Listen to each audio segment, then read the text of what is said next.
In the middle of the South Pacific, far from the world's largest continents, lies a country made not from one island, but from hundreds.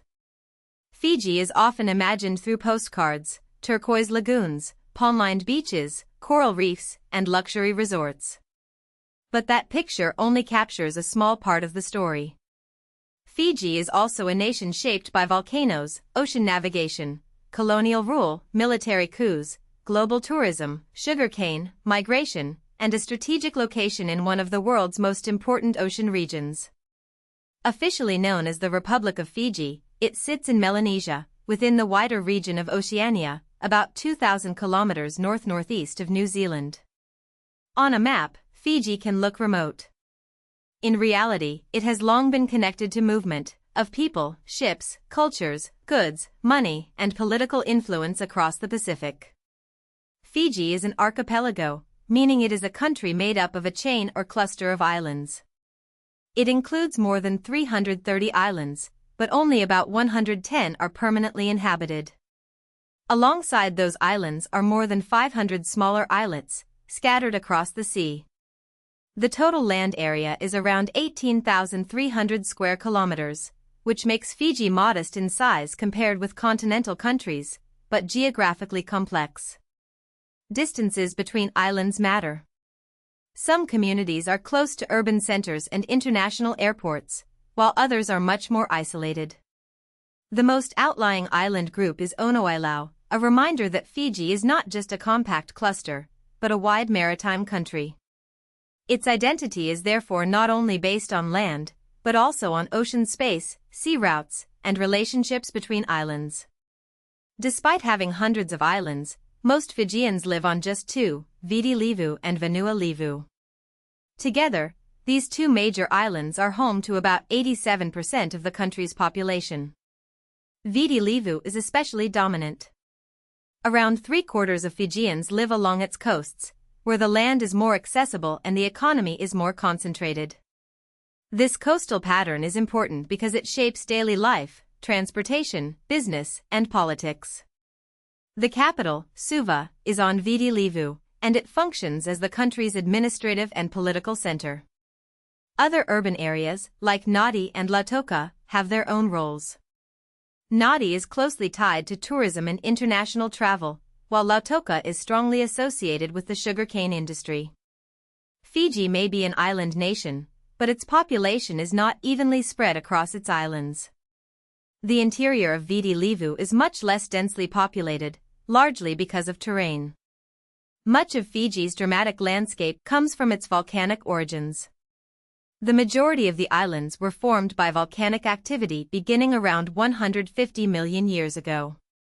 That deep geological history helps explain the mountains, rugged interiors, and fertile soils found in parts of the country. Volcanic islands often create sharp contrasts, coastlines that support settlement and trade, and interiors that can be difficult to farm, cross, or urbanize. Fiji is not simply a flat tropical paradise. Its geography includes highlands, rivers, forests, and coastal plains, all of which have influenced where people live and how the economy developed. The land itself has helped decide which places became centers of population and which remained more remote. Fiji's geological story is not entirely ancient. Some geothermal activity still occurs today, especially on Vanua Levu and Tavuni. Geothermal activity means heat from within the earth reaches closer to the surface, sometimes producing hot springs or warm groundwaters. On Viti Levu, geothermal systems exist as well, but they are described as non-volcanic in origin, with relatively low-temperature surface discharges of roughly 35 to 60 degrees Celsius. These details may sound technical, but they show how Fiji's environment remains active and layered. The islands are not just scenery, they are part of dynamic Earth systems. Geology affects soils, water, settlement, and even future resource possibilities. In many island nations, environmental features are inseparable from questions of development, sustainability, and resilience. Human life in Fiji stretches back thousands of years. People have lived there since the 2nd millennium BC. The first arrivals were Austronesian peoples, part of a much wider story of ocean navigation across the Pacific. Later came Melanesian populations, and over time Polynesian influences also became part of Fiji's cultural world. This mixture matters because Fiji sits near cultural and geographic boundaries within the Pacific. It is usually classified as Melanesian, but it has connections that reach toward Polynesia as well. Long before European ships appeared, the islands were already part of networks of voyaging, exchange, settlement, and cultural adaptation. The ocean was not a barrier, it was a highway. Fiji's early history reflects remarkable human skill in navigation, survival, and community building across scattered islands. Europeans first visited Fiji in the 17th century, but European influence expanded more significantly later, as trade, missionary activity, and imperial competition increased across the Pacific. In the 19th century, Fiji went through a brief period as an independent kingdom.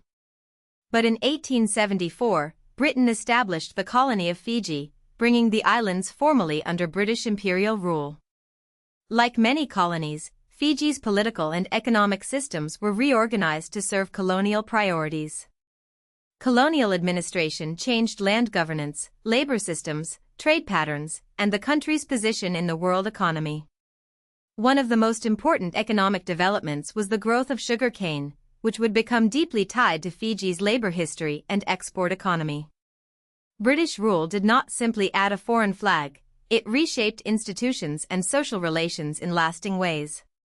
Fiji remained a British Crown colony until 1970, when it gained independence and became known as the Dominion of Fiji.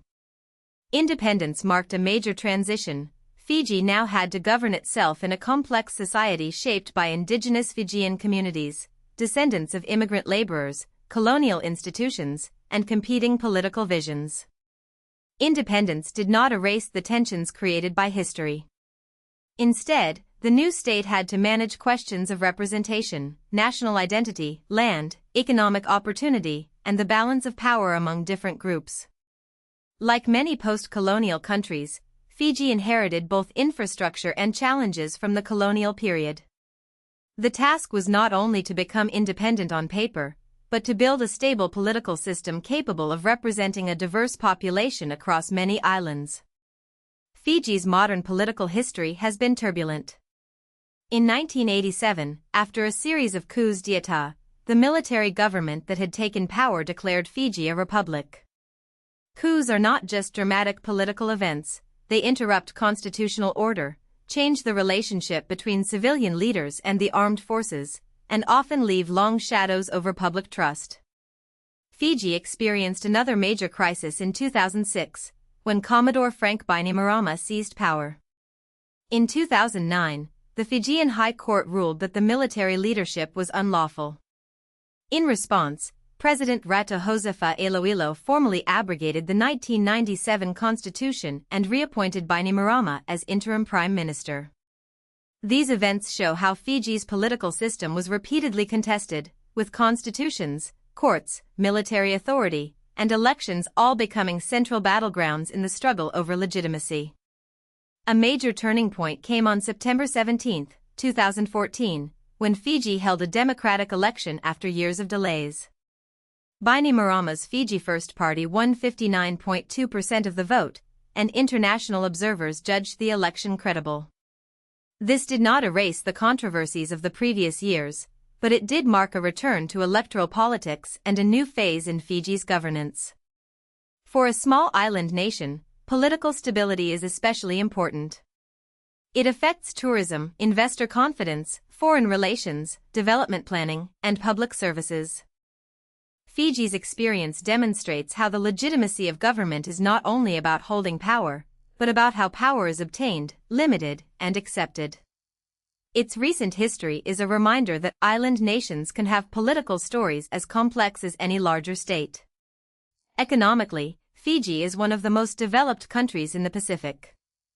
Its advantages come from several sources: forests, minerals, fish resources, agricultural production, tourism, and a relatively strong position as a regional hub. The national currency is the Fijian dollar.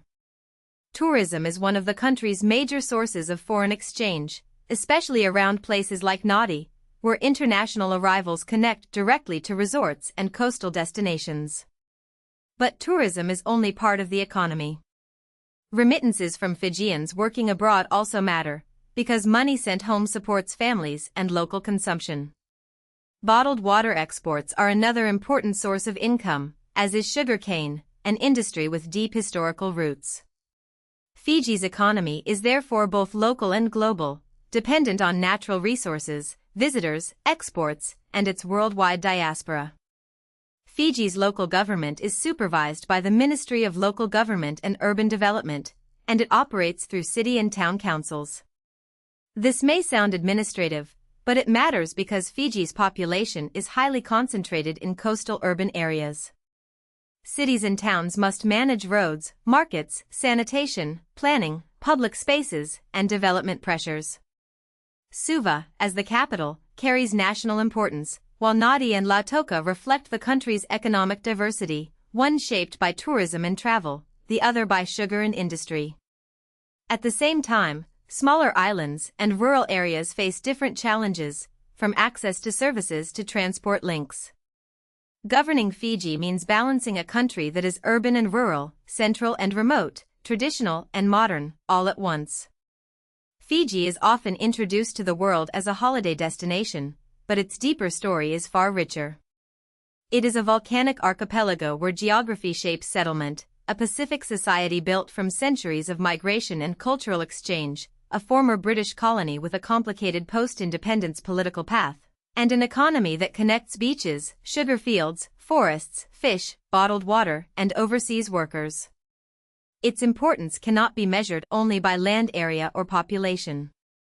Fiji sits at a crossroads of the South Pacific, with influence across regional politics, travel, culture, and commerce. To understand Fiji is to see how small island states are never truly small in history. They are ocean nations, shaped by distance, resilience, and connection. If you found this helpful, please like this video and subscribe for more explainers.